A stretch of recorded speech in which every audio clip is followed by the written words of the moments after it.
Good morning student. कल हम लोग जियोग्राफी का फर्स्ट चैप्टर पढ़ रहे थे जो क्या था आवर इन्वायरमेंट, क्लास 7th का। तो आज हम लोग देखिए, कल मैंने जो टॉपिक पढ़ाया था इसमें आपका मिस प्रिंट हुआ है, तो आप लोग ज़्यादा कन्फ्यूज मत होइएगा। जो बायोटिक और बायोटिक दो है ना, जैविक और अजैविक। जैविक में जैसे इसमें ऊपर नीचे कर दिया, यानी कि जो जैविक में लिखना चाहिए था वो अजैविक में लिख दिया गया है, यानी जिसमें नॉन लिविंग थिंग्स होना चाहिए था उसमें लिविंग थिंग्स को डाल दिया। तो इसलिए आप लोग कंफ्यूज मत होइएगा, ठीक है। चलिए हम लोग आगे पढ़ते हैं, लेकिन उससे पहले जान लेते हैं कि हम लोगों ने क्या क्या स्टडी किया। Introduction, component of atmosphere, natural environment, domains or spheres of environment, lithosphere, atmosphere and hydrosphere. इन सब के लिथोस्फीयर और एटमॉस्फेयर के बारे में हम लोगों ने स्टडी कर लिया था। नेक्स्ट है hydrosphere. Hydrosphere refer to the water on the earth. Hydro means क्या होता है? वाटर। जो किससे रिलेटेड दिया गया है? किसको? जो धरती पर पानी की कितनी मात्रा है, पानी को लेकर, पानी यानी वाटर, हाइड्रो मीन्स जल। इस धरती पर पानी की मात्रा को बताया गया है। The earth is called the blue planet because 71% of its surface is covered with water. देखिए, पृथ्वी को नीला ग्रह भी कहा जाता है। क्यों? क्योंकि इस धरती पर 71% क्या है? वाटर ही वाटर है, पानी ही पानी है। एंड ओनली 29% क्या है? लैंड है, जिनमें बहुत सारी चीज़ें आती है लैंड में, जैसे है प्लेन्स है, डिजर्ट है, माउंटेन है, प्लेट्यू, ये सब किस में आते हैं? लैंड्स में। Ocean, sea, lakes and rivers collectively form the hydrosphere. देखिए, जो हाइड्रोस्फीयर जलमंडल के जो रूप हैं वो कौन कौन है? महासागर हैं, समुद्र हैं, झीलें हैं और नदियां हैं। It is essential for human beings. देखिए, ये बहुत ही आवश्यक है। किसके लिए बहुत ज़रूरी है? मनुष्यों के लिए। एनिमल्स एंड प्लांट, चांद पशु पक्षियों के लिए और पेड़ पौधों के लिए। Oceans major role in determining the climate and in the hydrological cycle. देखिए, जो यहाँ ओशियन जो है बहुत ही, ocean are the largest water bodies on the earth. जो महासागरों की मात्रा इस धरती पर है बहुत ही अधिक है, बहुत ही ज़्यादा है। They link various land mass continent, जो कि एक कंटिनेंट से दूसरे कंटिनेंट तक फैला हुआ है। किसका विस्तार? ओशियन का, यानी एक महासागर को दूसरे महासागर से जोड़ते हैं। जैसे हमारा ले लीजिए पैसिफिक ओशन। जो पैसिफिक ओशन यानी प्रशांत महासागर अटलांटिक महासागर से जोड़ता है, उसमें कई सारे आपके क्या आ गए? कंटिनेंट भी आएंगे। वो कंटिनेंट को भी क्या करता है? जोड़ता है। They play a major role in determining the climate. देखिए, जो जलमंडल है बहुत ही, जलवायु में भी बहुत ही महत्वपूर्ण रोल निभाता है। इन द हाइड्रोलॉजिकल साइकिल, जो जल चक्र होता है उसमें भी यह रोल चलता रहता है। Ocean generally has a moderating effect on the climate of the coastal region. देखिए, जो ओशियन है, महासागरी है, और मुख्य रूप से जो समुद्र तटीय प्रदेश है उन पर ज़्यादा इफेक्ट करता है। देखिए, जल चक्र क्या होता है? जल चक्र हम किसे कहते हैं? मान लीजिए हमारा ये धरती है, अर्थ है, ये अर्थ है,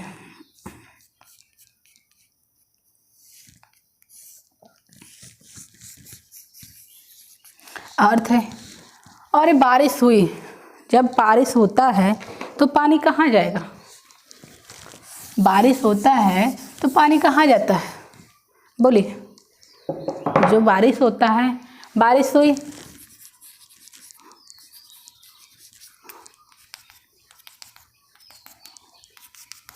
तो बारिश होता है तो क्या होगा? पृथ्वी पर आएगा। पृथ्वी से कहाँ पर जाएगा? नदियों में जाएगा। इस धरती पर आएगा, अर्थ पर आएगा। अर्थ से कहाँ जाएगा? अर्थ से लेक्स हैं, पॉन्ड्स हैं, कुछ तो जमीन के अंदर जाएगा, कुछ वर्षा का जल, कुछ वर्षा का जल कहाँ जाएगा? बरसात का पानी कहाँ जाएगा? कुछ तो धरती पर आएगा, उसके बाद कुछ नदियों में जाएगा, कुछ धरती के नीचे यानी अंडरग्राउंड जाएगा।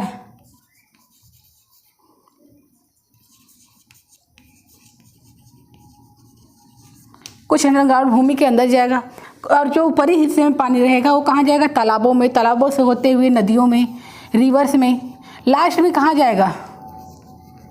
लास्ट में ओशियन में जाकर मिल जाएगा। और इसके बाद यह क्रिया क्या होगी? संघनन की क्रिया, या कह सकते हैं वाष्पीकरण। वाष्पीकरण जो होता है, फिर से बादल बनते हैं।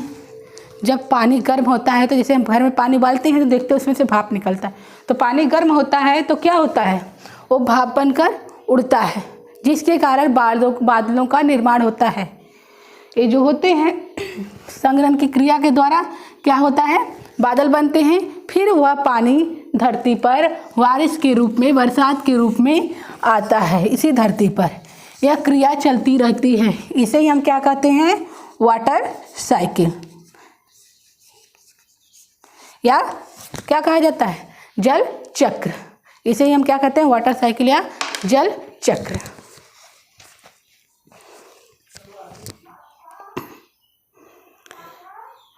Ocean generally has the moderating effect of the climate.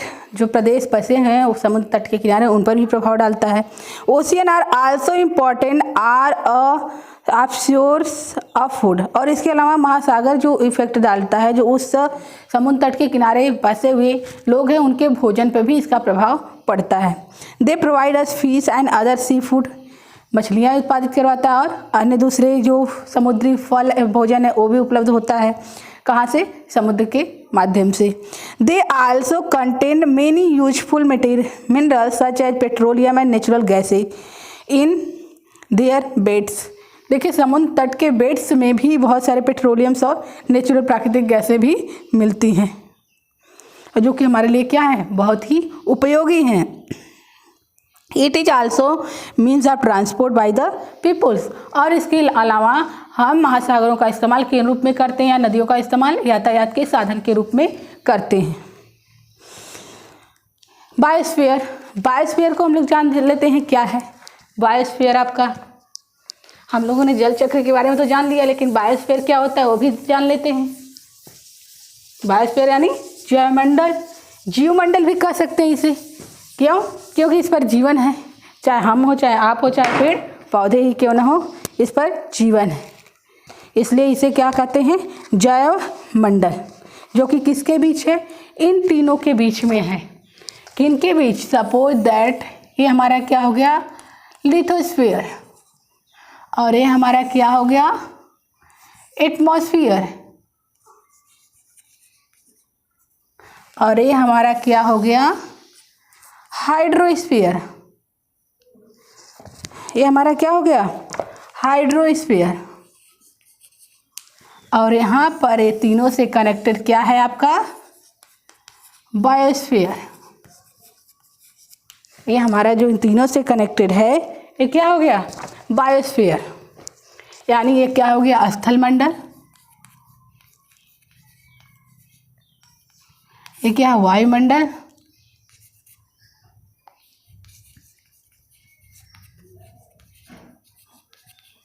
और ये आपका क्या है? जैसे मैंने बताया था हाइड्रोस्फीयर को क्या कहते हैं? जल मंडल। और ये हमारा क्या है? जैवमंडल या जीवमंडल। ये क्या है? इन तीनों के बीच में हमारा क्या है? ये एक चलता रहता है, एक दूसरे से कनेक्टेड है। और इन तीनों के रहने से ही जैवमंडल का निर्माण हुआ है, जिस पर हम लोग रहते हैं और पेड़ पौधे पशु पक्षी रहते हैं, जो हमारा क्या है। और इसके अलावा इन सब पर भी मिलता है क्या? इन सबको क्या मिलता है? सोलर एनर्जी, यानी सूर्य का प्रकाश इन सबको मिलता है। किसको?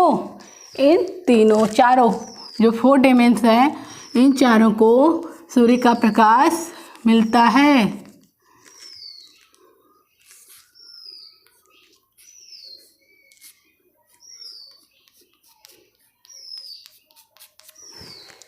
मिलता है ना?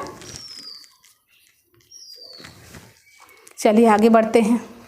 आप लोग बायोस्फीयर के बारे में जान लें, लेकिन होता क्या उस वो भी पढ़ लेते हैं। Biosphere is the domains of life. Biosphere मतलब क्या है? वह मंडल है जिस पर जीवन है। It is a very narrow zone of the earth. देखिए बहुत ही नैरो सकरी जोन है, यह बहुत ज़्यादा विस्तृत, इसका फैलाने जितना वायुमंडल यानी जितना लिथोस्फीयर, हाइड्रोस्फीयर एंड एटमॉस्फेयर फैला हुआ है उतना ये बायोस्फीयर फैला हुआ नहीं है। Of the earth lithosphere, atmosphere and hydrosphere come into contact with each other. ये तीनों एक दूसरे से क्या है? मिले हुए हैं। किनसे? एक दूसरे से। तीनों हमारा जलमंडल, स्थलमंडल और वायुमंडल ये तीनों मिले हुए हैं, लेकिन इन तीनों का कनेक्ट किसके साथ है? हमारे इस बायोस्फीयर के साथ इनका कनेक्शन है।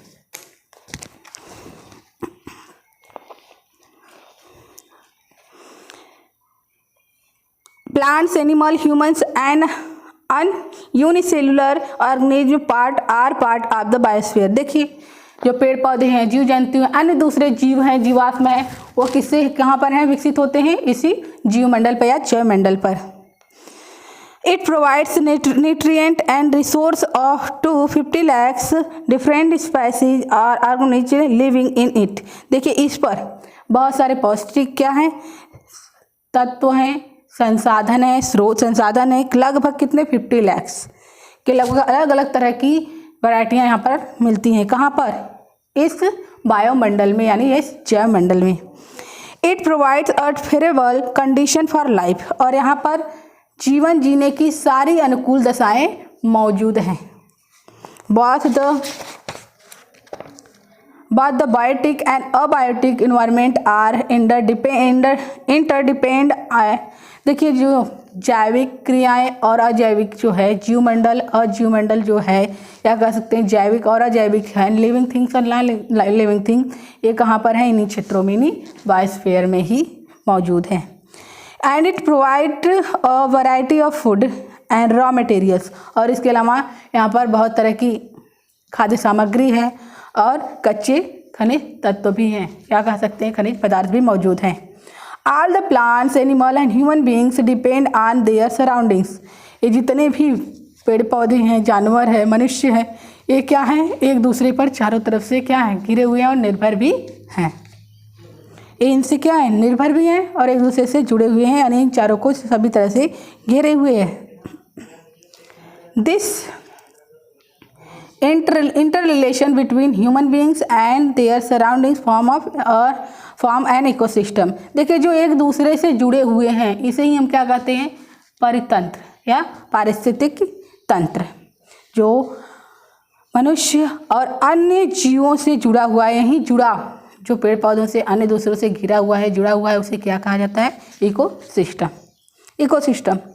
All organisms whether belong to the plant or animals kingdoms interact with each other। देखिए जितने भी चाहे जानवर हों, कोई भी हो, चाहे मनुष्य ही हो या पेड़ पौधे हों, ये एक दूसरे पर क्या है? निर्भर रहते हैं, निर्भर हैं। And other interdepend on one other. एक दूसरे पर क्या करते हैं? निर्भर हैं। एक दूसरे पर क्या है? निर्भर है। एक के बिना दूसरे का काम चलने वाला नहीं है, चाहे हम हों, चाहे पेड़ पौधे हों, चाहे पशु पक्षी या जानवर हों।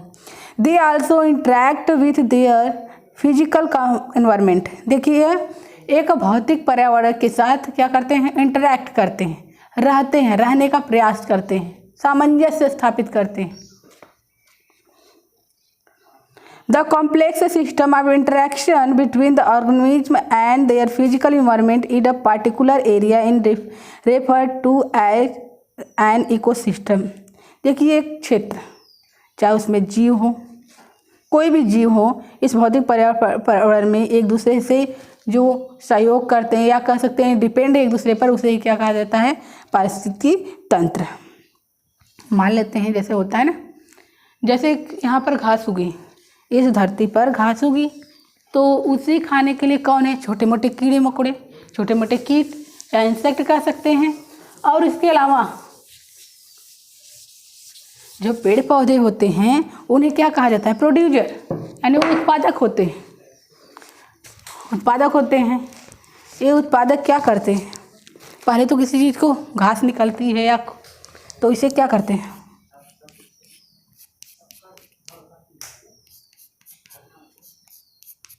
इन्हें कौन खाता है? इन्हें कौन खाता है? इन्हें इंसेक्ट खाते हैं। इंसेक्ट यानी कीट पतंगे खाते हैं। मान लीजिए कीट पतंगों को कौन खाता है? फ्रॉग खाता है।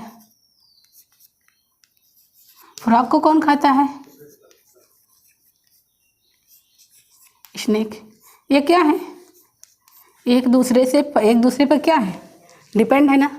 और जब जानवर इन पेड़ पौधों को खाते हैं उसके बाद क्या करते हैं? वो कार्बन डाइऑक्साइड छोड़ते हैं और हमें क्या ज़रूरत है? ऑक्सीजन की। तो हम लोग ऑक्सीजन लेते हैं। ऑक्सीजन हमें मिलेगा किससे? पेड़ पौधों के माध्यम से। An ecosystem can be a large as a rain forest. देखिए इकोसिस्टम जो पारिस्थितिक तंत्र होता है बड़ा भी होता है छोटा भी होता है। बड़ा रेन फॉरेस्ट जो बरसात है जंगल है। स्मॉल एक पॉन्ड तालाब का भी जो पारिस्थितिक तंत्र होता है सबसे छोटा होता है, जंगल का सबसे बड़ा। ग्रास लैंड कोस्टल एरिया जो घास के मैदान है, जो समुद्री तट क्षेत्र है, माउंटेन्स है, डिजर्ट है, लेक्स है, all have their own unique ecosystem. इन सब का एक अलग अलग यूनिक इकोसिस्टम होता है, चाहे वो पर्वत हो, पहाड़ हो, मैदान हो, सबका जो पारिस्थितिक तंत्र होता है वो अलग अलग होता है। जैसे तालाब का ही ले लेते हैं, तालाब में क्या रहते हैं? मछलियाँ, मेढक, ये सब रहते हैं ना। तो वो उसमें क्या करते हैं? ग्रोथ करते हैं, बढ़ते हैं। That is why Kerala with heavy downpour has lost green field and coconut plantation, elephant and other animals। देखिए ऐसा क्यों होता है कि केरला में बहुत हरी भरी भूमि है, जानवर भी हैं, हाथी भी पाले जाते हैं और कोकोनट के पेड़ हैं, नारियल के बागान भी हैं, बगीचे भी हैं। वहीं राजस्थान में देखिए where there is no such rains, वहाँ पर बरसात भी नहीं होती है। Has only kikar and sand everywhere. हर जगह या तो कीकर का पेड़ मिलेगा और हर जगह या तो बालू ही बालू हमें देखने को नजर आएगा। किस क्षेत्र में? डिजर्ट एरिया में। Also it has camels, lizard, snake, etc. और इसके अलावा जो एनिमल्स मिलेंगे, जानवर मिलेंगे, वो क्या है? कैमल्स है, लिजर्ड है और स्नेक, छिपकली, ऊंट और सर्प। In this way, we find that the animal, the vegetation, and the way people live vary from place to place। और वहाँ की जो वनस्पतियाँ हैं, जहाँ पर देखिए पानी ज़्यादा होता है या कह सकते हैं बारिश अच्छी होती है, वहाँ की वनस्पतियाँ और जहाँ पर बारिश नहीं होती है, वहाँ की वनस्पतियों में बहुत काफ़ी अंतर है। लोगों के रहन सहन में भी अंतर है, पेड़ पौधों में भी अंतर है और जानवरों के रहने में भी अंतर है। वहाँ उस क्षेत्र में जहाँ पर कम बरसात होगी वहाँ पर कुछ तरह के जानवर रहेंगे दूसरे तरह के, और जहाँ पर वर्षा अच्छी खासी होती है, सही ढंग से होती है, तो वहाँ पर जानवर दूसरे तरह के रहते हैं, दूसरे जानवर रहते हैं। This show that they are related to each other. लेकिन ये क्या है? ये एक दूसरे से रिलेटेड हैं, एक दूसरे से संबंधित हैं। इन अदर वर्ड, दूसरे शब्दों में कह सकते हैं ecosystem is the system formed by the interaction of all living things with one another and with the physical and chemical factor of the environment in which they live, linked by transfer of energy and materials। देखिए store system का मतलब क्या होता है? ऊर्जा का हस्तांतरण, या तो कह सकते हैं पदार्थों का हस्तांतरण। जैसे अभी मैंने बताया था कि पेड़ पौधे क्या हैं? इंसेक्ट खाते हैं, उसके बाद वो दूसरे जानवर खाते हैं, उनको दूसरे जानवर खाते हैं। तो जो पेड़ पौधे होते हैं उन्हें तो प्रोड्यूसर कहते हैं, पेड़ पौधों को हम क्या कहते हैं? प्रोड्यूसर। और जो ये जानवर हैं, इंसेक्ट हैं, इन तरह के जानवरों को हम लोग क्या कहते हैं? प्राथमिक उत्पादक, जो सिर्फ इन्हें खाता है, यानी जो घास फूस खाता है, यानी क्या कहते हैं? हैबिवोरस यानी शाकाहारी। और इन्हें इन चीज़ों को जो खाता है उसे क्या कहते हैं? बोलिए क्या कहते हैं? एक तो शाकाहारी होता है, एक मांसाहारी होता है। हाइबिवोरस, कार्निवोरस ओरस। तो ये क्या कहा जाएगा? एक कार्निवोरस है क्योंकि ये मांस खाता है, ये मांस खाता है। और दूसरा भी पारिस्थितिक तंत्र बनाया जा सकता है। एक होता है ओमनिवोरस, यानी ओमनी मीन्स सभी को, जो सभी को खाए, यानी पेड़ पौधों को भी खाए और जानवरों को भी खाए। जैसे क्या हो गया? मनुष्य। मनुष्य क्या खाता है? पेड़ पौधे भी खाता है और जानवरों को भी खाता है। जैसे भेड़ हो गई, बकरी हो गई, इन्हें तो खाते हैं मनुष्य, और अनाजों को भी खाते हैं मनुष्य। तो ऐसे कर सकते हैं मनुष्य क्या है, ओमनिवोरस है, यानी सर्वाहारी है। वे देखिए क्या करते हैं, एक दूसरे से संबंधित हैं, चाहे सारे लिविंग थिंग्स, वो भौतिक और केमिकल फैक्टर हैं। इसके कारण क्या हैं, भौतिक कारण भी हैं और रासायनिक कारण भी हैं। वो इस इन्वायरमेंट में जो कि एक दूसरे से बंधे हुए हैं इन कारणों के द्वारा। We know that plants and animal depend on each other. और हम लोग जानते हैं कि पेड़ पौधे और जानवर एक दूसरे पर निर्भर हैं। Animals depend on plants of their food. Animal जो निर्भर है किसके लिए, फूड के लिए, भोजन के लिए, किस पर, पेड़ पौधों पर। और इसके अलावा किस पर, किस कह रहा है, also plant provide oxygen to animal to provide shelter to animal. इसके अलावा पेड़ पौधे जानवरों को क्या देते हैं, ऑक्सीजन और शेल्टर, आश्रय भी देते हैं रहने के लिए। तो डिपेंड हुए ना, निर्भर हुए। ऑन द अदर हैंड, और दूसरी तरफ देखिए, animals provide carbon dioxide which plants, और एनिमल क्या देते हैं पौधों को, carbon dioxide. Plants use for making their food. Carbon dioxide gas का इस्तेमाल कर प्रकाश संश्लेषण की क्रिया द्वारा सूर्य के प्रकाश की उपस्थिति में वो क्या करते हैं, अपना भोजन बनाते हैं। Similarly dead and decay animals provide nutrient to plant to grow. और इसके अलावा जो मरे हुए जानवर हैं, जो मर जाते हैं, शरीर के क्या है, शरीर जो जानवर मरते हैं उनसे क्या बनते हैं, वो न्यूट्रिएंट पौष्टिक तत्व देते हैं जब पेड़ पौधों को ग्रोथ करने के लिए। तो एक दूसरे से क्या हो गए, निर्भर हैं, एक दूसरे से जुड़े हुए हैं। ह्यूमन मेड इन्वायरमेंट, ये हम लोग नेक्स्ट क्लास में पढ़ेंगे। आज के लिए इतना ही, थैंक यू।